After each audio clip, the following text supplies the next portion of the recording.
Shalom. Shalom. Ada sukacita? Amin. Kita harus terus bersukacita dalam segala keadaan kita.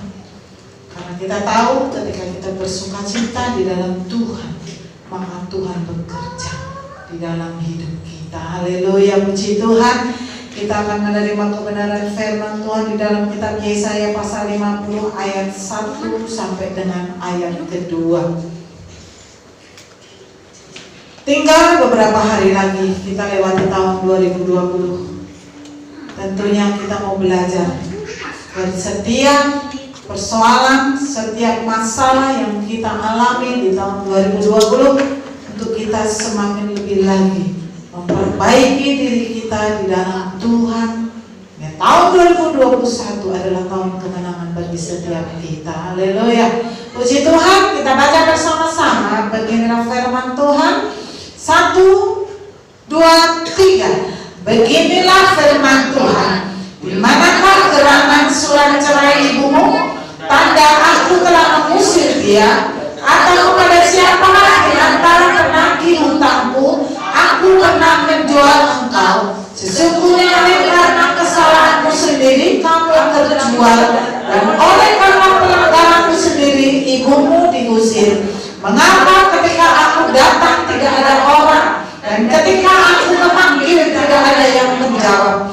Mungkinkah tanganku terlalu pendek untuk membebaskan, atau tidak ada kekuatan padaku untuk melepaskan? Sesungguhnya dengan hardiku aku mengeringan laut, aku membuat sungai-sungai menjadi padang gurun, ikan-ikannya berbau amis karena tidak ada air dan mati kehausan. Haleluya, puji Tuhan. Saudaraku yang dikasihi Tuhan, kalau kita sudah menginjak di bulan terakhir tanggal 20 menjelang kita menyelesaikan tahun 2020, kalau kita masih ada bersekutu dengan Tuhan, itu luar biasa.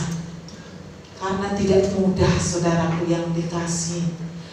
Tidak gampang untuk setia ketika banyak persoalan, ketika banyak tantangan. Setia itu gampang ketika tidak ada masalah. Setia itu gampang ketika kita tidak ada persoalan. Tetapi setia itu menjadi sesuatu yang mahal ketika ada bariarannya yang harus kita kerjakan. Di tengah banyaknya persoalan, kita ada. Luar biasa Tuhan kita. Puji Tuhan, kita melihat di sini dikatakan, di manakah gerangan surat cerai ibumu? Tanda aku telah mengusir dia. Atau kepada siapakah di antara penagih hutangku aku pernah menjual engkau? Ini sebuah pernyataan Tuhan kepada saudara dan saya. Sebagai manusia, di dalam mengarungi kehidupan ini tentunya banyak persoalan dan tantangan. Dan umumnya apabila manusia itu mengalami kegagalan, mengalami persoalan, mengalami penyakit, mengalami masalah yang mereka tidak mampu atasi, pada umumnya mereka kecewa. Dan yang paling lebih lagi, mereka mempersalahkan Tuhan. Tuhan, kenapa ini mesti terjadi dalam hidup kami? Kenapa ini mesti terjadi di dalam kesehatan kami? Kenapa ini mesti terjadi di dalam keluarga kami? Banyak sekali pertanyaan yang diajukan kepada Tuhan ketika kita manusia banyak mengalami persoalan. Biasanya kekecewaan ini kalau tidak dapat kita atasi menjadi sebuah akar pahit. Menjadi sebuah akar pahit sehingga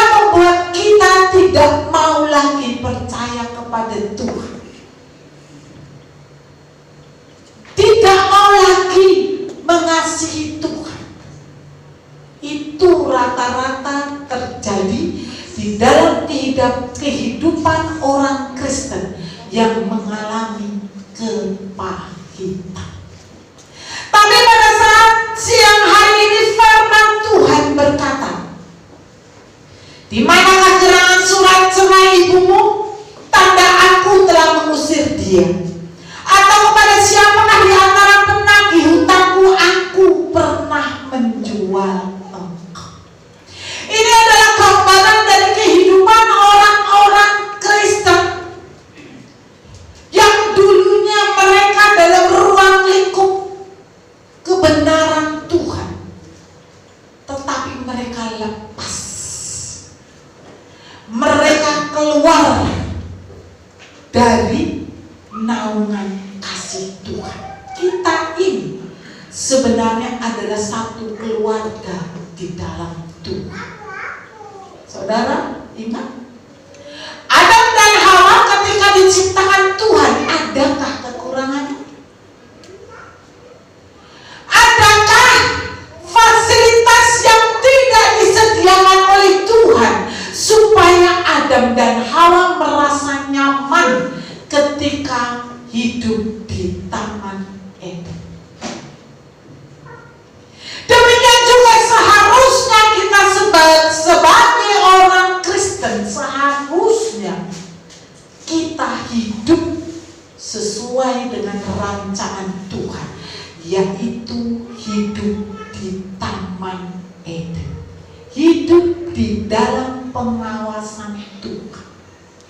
Tetapi manusia ini ada roh pemberontakan di dalam dirinya. Kurang apa Adam dan Hawa tinggal di Taman Eden? Tidak ada yang kurang. Tapi tetap saja mereka memberontak atas setiap aturan Tuhan, sehingga mereka tidak pernah terpikirkan ketika mereka melanggar, maka mereka harus keluar dari Taman Eden, keluar dari pengawasan Tuhan, keluar dari segala fasilitas yang sudah disiapkan oleh Tuhan untuk dinikmati. Pelanggaran sering membuat kita harus jatuh dan keluar dari Eden, keluar dari rancangan Tuhan. Saudaraku yang dikasihi Tuhan, sekali lagi saya ingin katakan, pada umumnya ketika manusia mengalami persoalan, mengalami tantangan, mengalami masalah, mereka rata-rata mempersalahkan Tuhan. Seharusnya ketika ada persoalan, ketika ada penyakit, ada masalah dalam hidup kita, kita reweigh. Kita harus cek dan recheck atas hidup kita. Apa yang salah Tuhan di dalam hidupku sehingga aku harus mengalami persoalan ini? Ini yang seharusnya kita kerjakan, bukan justru kecewa, marah-marah dan akhirnya tinggalkan Tuhan atau tidak mau lagi setia kepada Tuhan. Saudaraku, maka di sini dikatakan, di manakah gerangan surat cerai ibumu? Tanda aku telah mengusir dia. Atau kepada siapakah di antara penagih hutangku aku pernah menjual engkau? Ini sebuah pernyataan Tuhan kepada kita. Kalau kita mengalami persoalan tantangan itu bukan karena kesalahan Tuhan, karena Tuhan tidak pernah menjual saudara. Karena Tuhan tidak pernah menceraikan kita. Tuhan mau kita terus ada di dalam ruang lingkup kasih-Nya. Itu sebenarnya tujuan Tuhan menciptakan manusia. Tuhan tidak ingin saudara lepas dari tangan. Tetapi kita manusia inilah yang seringkali melepaskan diri kita dari tangan Tuhan. Kita memberontak, kita tidak mau lagi dengan aturan-aturan Tuhan. Kita mau berjalan dengan kemauannya kita sendiri karena kita masih merasa mampu. Kita masih merasa kuat. Kita masih merasa sehat. Sehingga seringkali kita tidak menyadari ketika kita keluar dari aturan Tuhan, sebenarnya kita sudah keluar dari kasih dan kemurahan Tuhan. Saudaraku yang dikasih Tuhan, tadi saya katakan bahwa kita ini diciptakan Tuhan satu keluarga di dalam Tuhan. Bapa kita yaitu Tuhan Yesus Kristus. Maka kita sering panggil Bapakku di surga, Bapa kami di surga. Itu Bapa kita. Adakah seorang Bapa menjual anaknya? Kalau Bapa itu adalah Bapa yang bertanggung jawab. Seorang ayah tidak akan pernah menjual anaknya atau membiarkan anaknya keluar dari naungan kasihnya. Itulah Bapa kita di surga. Tetapi sekali lagi saya sampaikan, seringkali justru karena keinginan daging kita yang menguasai hidup kita, kita harus keluar dari Eden. Seperti Adam dan Hawa. Apa sih rasanya buah pohon pengetahuan yang baik dan jahat? Seenak-enaknya buah hanya kita nikmati saat kita memakannya, hanya sesaat.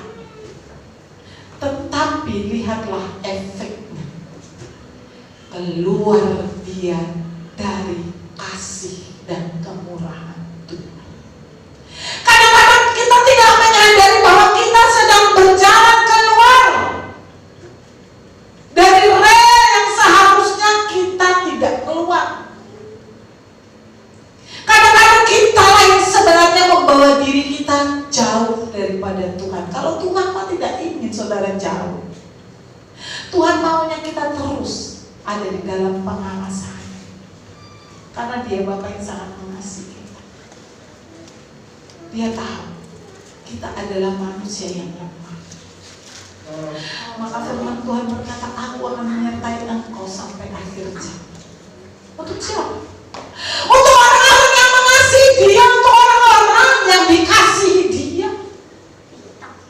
Jadi tidak semua orang disertai Tuhan. Jadilah orang-orang yang disertai Tuhan.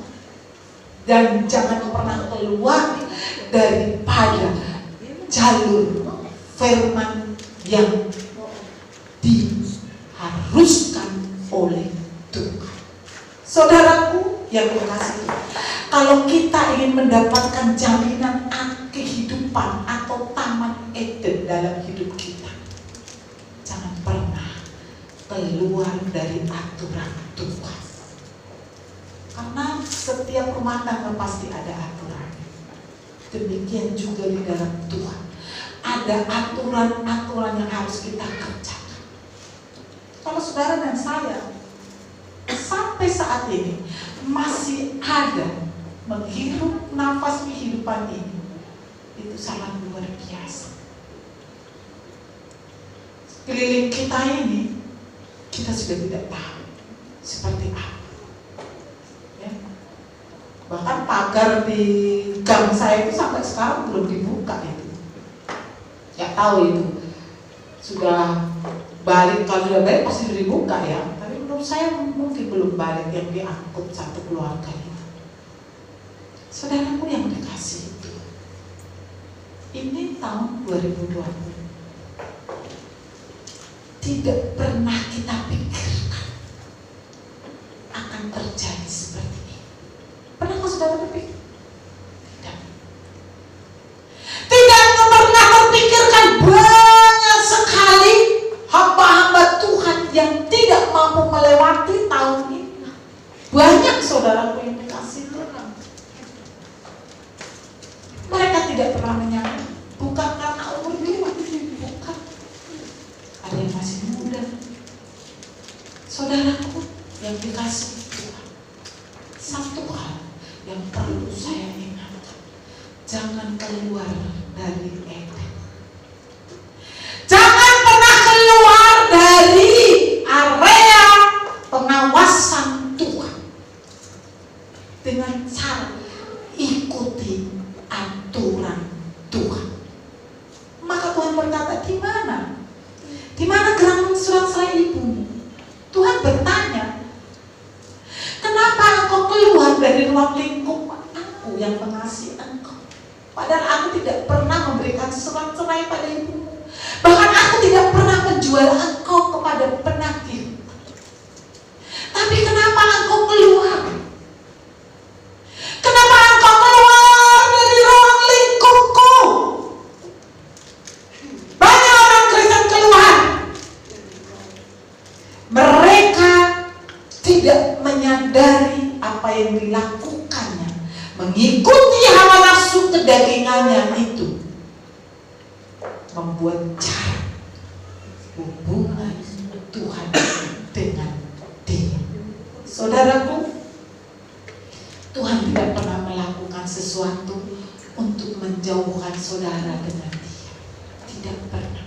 Justru Tuhan ingin bagaimana caranya supaya kita kembali sesuai dengan rancangan Tuhan dalam hidup kita.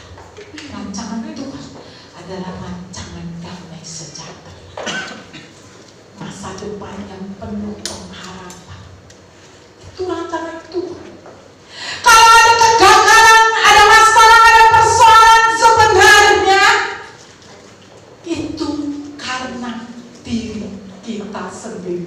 Maka di ayat 1b mengatakan, sesungguhnya oleh karena kesalahanmu sendiri kamu terjual, dan oleh karena pelanggaranmu sendiri ibumu diusir. Artinya tidak ada kesalahan Tuhan. Ketika ada persoalan, ada masalah dalam hidupmu, itu sebenarnya bukan persoalan, bukan karena Tuhan, tetapi karena ulah kita sendiri. Kita mengalami kegagalan. Saudaraku yang dikasihi Tuhan, tapi mengapa kita seringkali kecewa, marah, ya, ketika kita mengalami persoalan, kita marah, kita komplain kan sama Tuhan. Kita komplain, bahkan kita katakan, Tuhan itu tidak adil, Tuhan itu tidak adil. Tetapi kita tidak pernah memeriksa diri kita, apa sebenarnya yang salah di dalam diri kita. Kita lihat di dalam kitab Yeremia 30 ayat 15. Mengapakah engkau berteriak karena penyakitmu, karena kepedihanmu sangat payah? Karena kesalahanmu banyak, dosamu berjumlah besar, maka aku telah melakukan semuanya ini kepadamu. Haleluya. Firman Tuhan berkata, mengapa engkau berteriak karena penyakitmu? Lihatlah penyakit di mana-mana. Penyakit siluman. Kita tidak tahu dengan siapa kita berinteraksi. Saudaraku, kepedihanmu sangat banyak. Pada umumnya manusia ketika mengalami penyakit, mengalami kepedihan, mengalami kesusahan, baru mereka ingat Tuhan. Ketika santai-santai, aman dan nyaman, mereka merasa tidak perlu Tuhan. Bagaimana cara Tuhan mengembalikan orang-orang yang sudah jauh dari Tuhan? Ya dengan cara melakukan sesuatu supaya mereka bergantung kepada Tuhan. Saya mau tanya, siapa sekarang yang tidak bergantung kepada Tuhan? Zaman corona ini, yang dulunya tidak pernah berdoa, akhirnya sekarang kalau mau pergi pasti berdoa. Ya kan? Tuhan, beri saya, bungkus saya Tuhan. Karena kita kan nggak tahu kita akan berhadapan dan bertemu dengan siapa, bagaimana kondisinya. Yang dulu tidak pernah berdoa menjadi berdoa. Yang dulunya tidak serius bertuhan menjadi serius bertuhan. Kenapa? Tidak ada yang dapat menjamin keselamatan kita. Tidak ada. Tetapi yang menjamin saudara dan saya, yang dapat menjaminnya hanya Tuhan Yesus yang kita sembah saat siang hari ini. Tuhan memberikan kepedihan, memberikan masalah masalah, memberikan penyakit, sebenarnya tujuannya adalah mengembalikan saudara dan saya ke dalam pelukannya. Kita ingat cerita anak yang bilang, kurang apa di rumah bapaknya? Kurang apa di rumah bapaknya? Semua fasilitas ada pelayan yang melayaninya. Tapi lihatlah anak si bungsu ini memberontak, dia ingin bebas, ingin keluar dari aturan daripada bapaknya. Dia bawa harta warisannya keluar. Bertambah kaya kan dia? Bertambah enak kan dia? Ternyata setelah dia keluar dari pengawasan bapaknya, hidupnya hancur. Bahkan firman Tuhan berkata, makanan babi saja dia makan. Ketika ketahuan pemiliknya, dia dimarahi. Makanan babi menjadi makanannya, sedangkan di rumah bapaknya begitu luar biasa fasilitas yang diberikannya. Disitulah dia dihajar dengan persoalan yang dialami.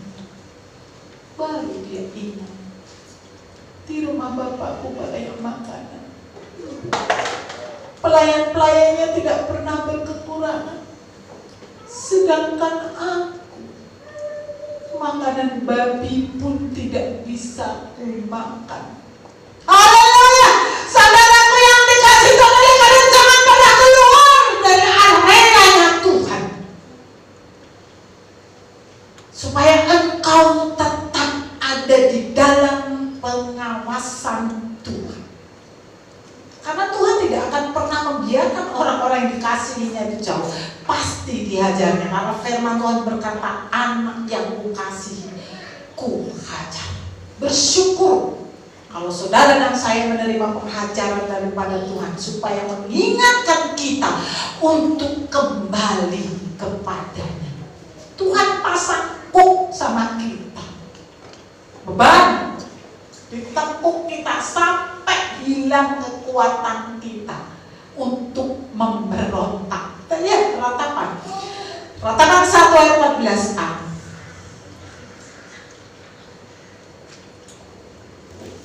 Segala pelanggaranku adalah kuk yang berat, suatu jalinan yang dibuat tangan Tuhan dan ditaruh di atas tengkukku sehingga melumpuhkan kekuatanku. Haleluya. Jadi persoalan tantangan yang ada ini sebenarnya kuk.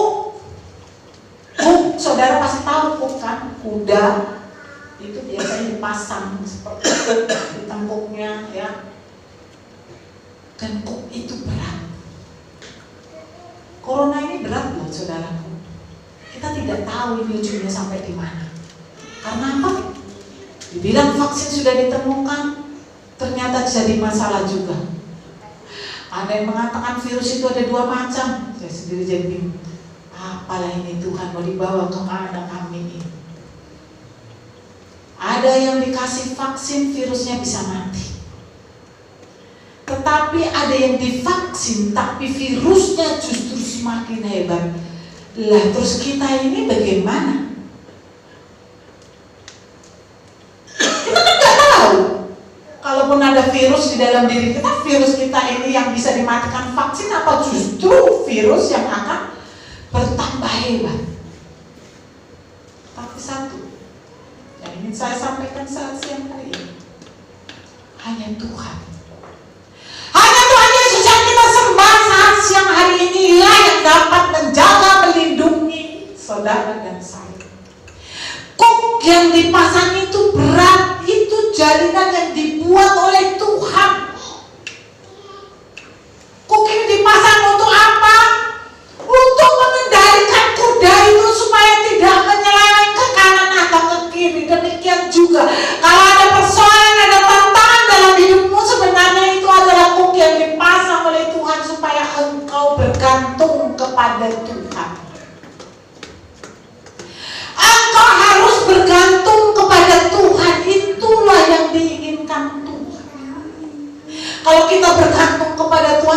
setiap hari kita akan terus membangun hubungan dengan Tuhan. Lindungi keluargaku, lindungi anak-anakku. Pasti ada doa yang kita angkat. Tuhan mau seperti itu. Tuhan tidak mau kita lepas dari tangannya, maka dilakukannya berbagai macam cara supaya kita kembali ke dalam pelukannya. Kesalahan yang sering tidak kita sadari adalah menjual diri kita kepada dosa. Kadang-kadang nggak kita sadari loh, ya. Banyak orang Kristen yang tidak sadar mereka sedang menjauhkan dirinya dengan Tuhan. Padahal Tuhan maunya kita terus ada dalam ruang lingkup kasih. Saudaraku yang dikasihi Tuhan, banyak orang yang tidak sadar sedang melangkah keluar dari Eden. Karena apa? Sangat tipis sekali pembatasnya. Seolah-olah yang kita lakukan itu tidak salah di hadapan Tuhan, tapi ternyata salah. Saudaraku, kita harus tahu, ketika kita sudah keluar dari area pengawasan Tuhan, maka bersiaplah engkau menanggung konsekuensi. Konsekuensinya tadi, persoalan, masalah, penyakit yang tidak dapat kita atasi selain Tuhan yang mengatasi. Saya kagum dengan jemaat perjanjian. Kenapa saya katakan kagum? Kalau hari Minggu kemarin kami sedikit ada silaturahmi membicarakan Natal, banyak kesaksian yang luar biasa yang menguatkan kita bahwa Tuhan itu nyata dalam setiap apa yang dikerjakannya kepada orang-orang yang dikasihi, yang sudah divonis COVID positif, sampai berbulan-bulan katanya mau dijemput pakai ambulan, tetangganya sudah pada dijemput. Jemaat kita ini, kok nggak dijemput-jemput ya kami ya? Malah bertanya mereka bingung sampai berbulan-bulan, akhirnya turun yang menyatakan bahwa mereka negatif. Aneh, saya bilang, padahal sudah dibilang positif. Katanya mau dijemput, sampai RT RW-nya itu tunggu aja Bu ya, jangan kemana-mana. Tetangganya semua pada mengungsi ke kiri kanannya sudah pergi karena takut ketularan. Tapi lihatlah cara Tuhan bekerja. Dia mengasihi orang-orang yang mengasihi Dia. Banyak saudara, bukan hanya itu. Pertolongan Tuhan itu nyata. Kuncinya satu, jangan pernah keluar dari areanya Tuhan. Saudaraku, Amsal 1 ayat 24.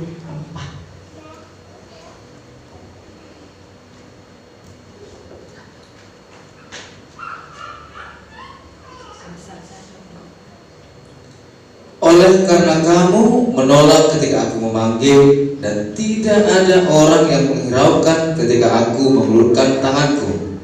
Haleluya. Mengapa ketika aku datang tidak ada orang, dan ketika aku memanggil tidak ada yang menjawab? Inilah kedegilan, kekerasan hati daripada manusia. Menutup pintu hatinya, menutup pintu telinganya. Padahal ketika ada persoalan, ada masalah, ada tantangan, ceritanya kepada Tuhan. Saudaraku yang dikasihi Tuhan, firman Tuhan berkata, ketika engkau keluar dari areanya Tuhan, saudara dan saya harus siap. Sekali sekali lagi siap menerima akibatnya. Karena apa? Akibat dari kesalahan dan pelanggaran kita itu pahit. Yeremia 5 ayat 25. Kesalahanmu menghalangi semuanya ini, dan dosamu menghambat yang baik daripadamu. Haleluya. Kesalahan kita, pelanggaran kita tuh menghambat yang baik, menghambat pertolongan Tuhan, menghambat berkat Tuhan. Makanya seharusnya ketika Tuhan memanggil kita harus berkata ini aku. Tapi kan orang Kristen ini juga. Orang Kristen ini kalau belum kepentok, orang Jawa bilang begitu, belum kejedok, mereka tidak berubah. Mereka tetap pada prinsipnya. Aku masih kuat. Sekuat apakah saudara? Sehebat apakah kita sehingga kita tidak membutuhkan Tuhan? Lihatlah, kesalahan kita menghambat yang baik. Ingat, menghambat yang baik. Semua yang baik terhambat karena kesalahan dan pelanggaran kita. Artinya, apa yang kita tabur itulah yang akan kita tuai. Kita menabur kebaikan, maka Tuhan memberikan tuaian kasih dan kemuliaan Tuhan, berkat dan kemuliaan Tuhan. Kalau saudara menabur kejahatan dan pelanggaran, maka tuaiannya adalah api persoalan. Api itu panas loh. Kalau kita menghadapi persoalan, waduh, kadang-kadang nggak bisa tidur kan? Apalah Tuhan ini nanti, apalah nanti yang akan terjadi. Saudaraku yang dikasihi Tuhan, maka ketika engkau berjalan melangkah, pikirkanlah dahulu seperti orang yang bijaksana, memikirkan apa efek yang dikerjakannya.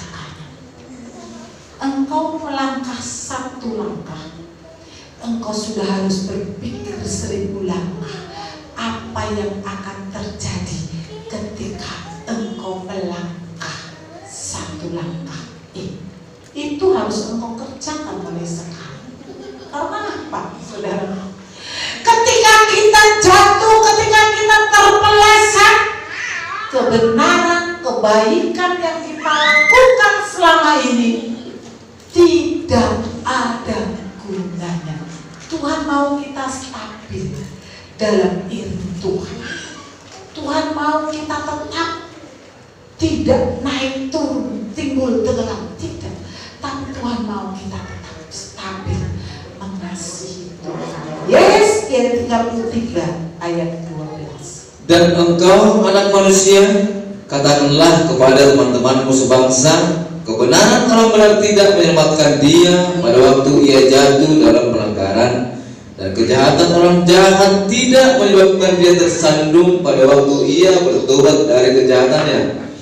Dan orang benar tidak dapat hidup karena kebenarannya pada waktu ia berbuat dosa. Haleluya. Kalau saudara baca ayat berikutnya lagi, Tuhan berkata kepada orang benar itu, engkau akan hidup. Tetapi ketika Tuhan menubuatkan dia hidup, dia terpeleset jatuh, dia tetap mati, bukan hidup.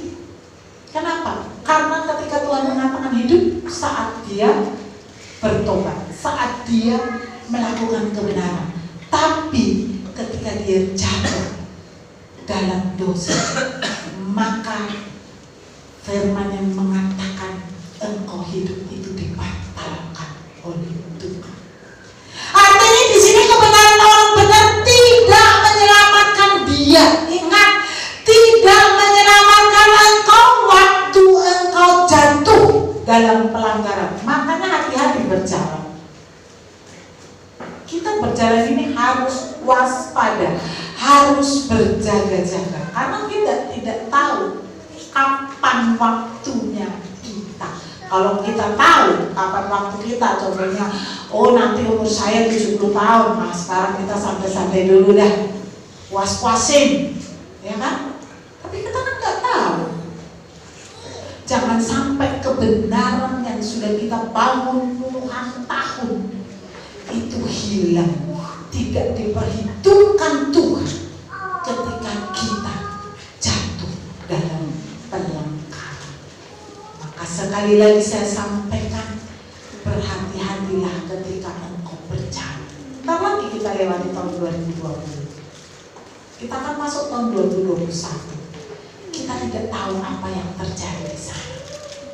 Tapi ingat satu hal, ketika engkau melangkah, engkau terus melangkah di dalam kebenaran, kau tidak perlu takut, karena Dialah yang akan menjaga, melindungimu.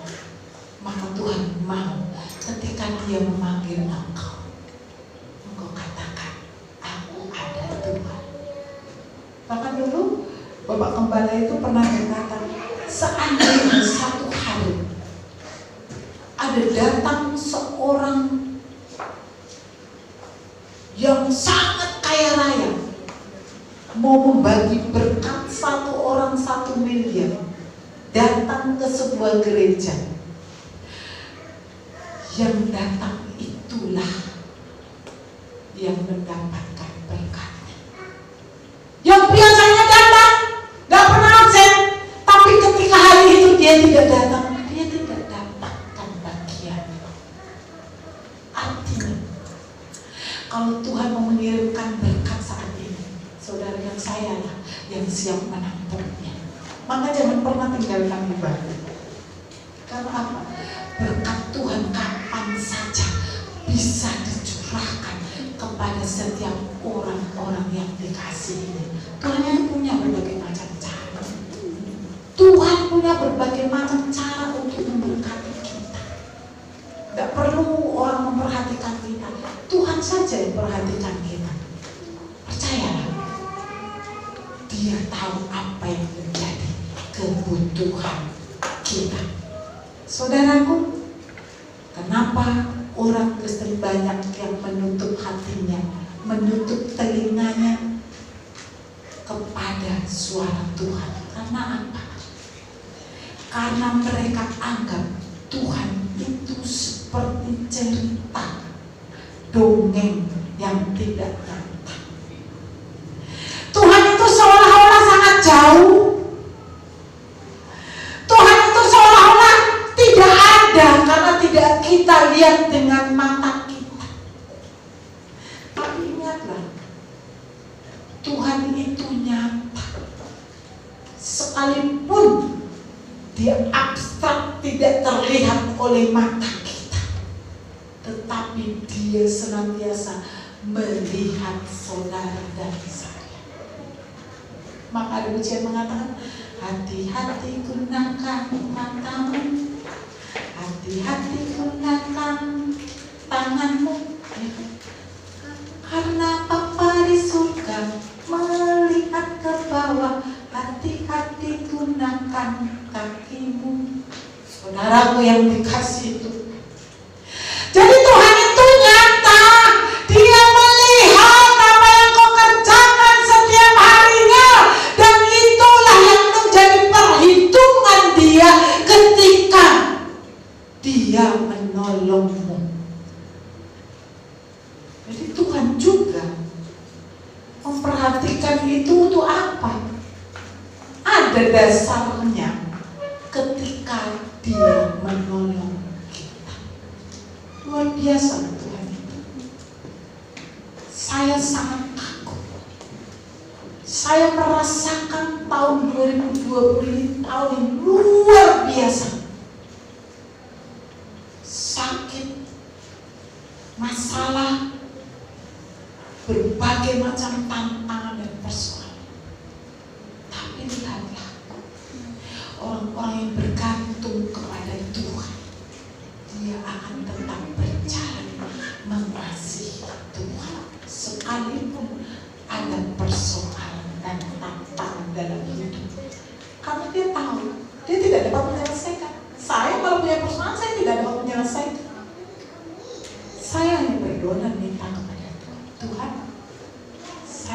persoalan saya ini aku serahkan dalam tangan Tuhan. Bekerjalah. Karena saya tidak punya yang saya andalkan, hanya Tuhan. Tapi itulah luar biasanya Tuhan. Tepat waktunya Dia pasti menolong kita. Tak pernah terlambat. Tak pernah terlambat pertolongan Tuhan. Dia mengasihi orang-orang yang mengasihi Dia. Oleh karena jangan pernah keluar, sekali lagi, jangan pernah keluar dari rancangan Tuhan.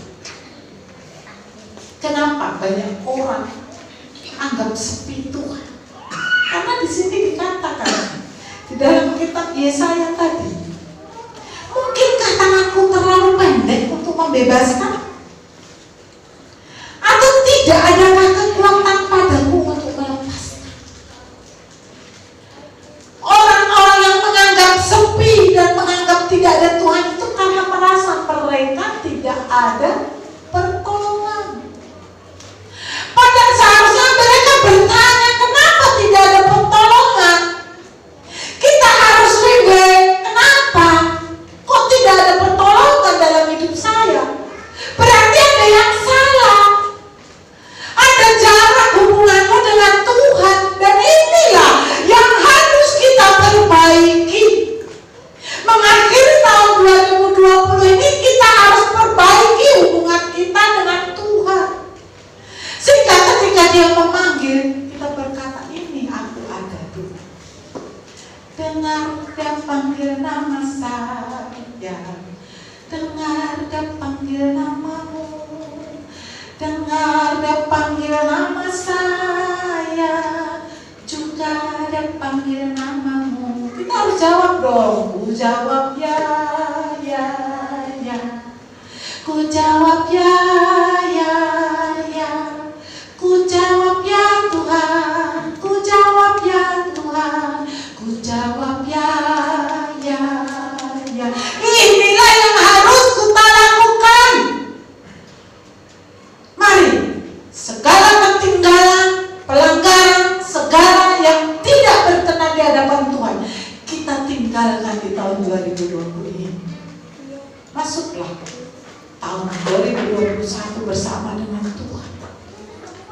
Karena sampai saat ini Tuhan masih mengetuk pintu-pintu hati orang-orang yang saat ini masih belum terbuka untuk Tuhan. Ingat loh, terbuka bukan berarti aku sudah menerima Tuhan, bukan. Tapi kalau engkau terbuka hatimu untuk Tuhan, berarti engkau siap ikut aturan Tuhan. Itu namanya membuka hati.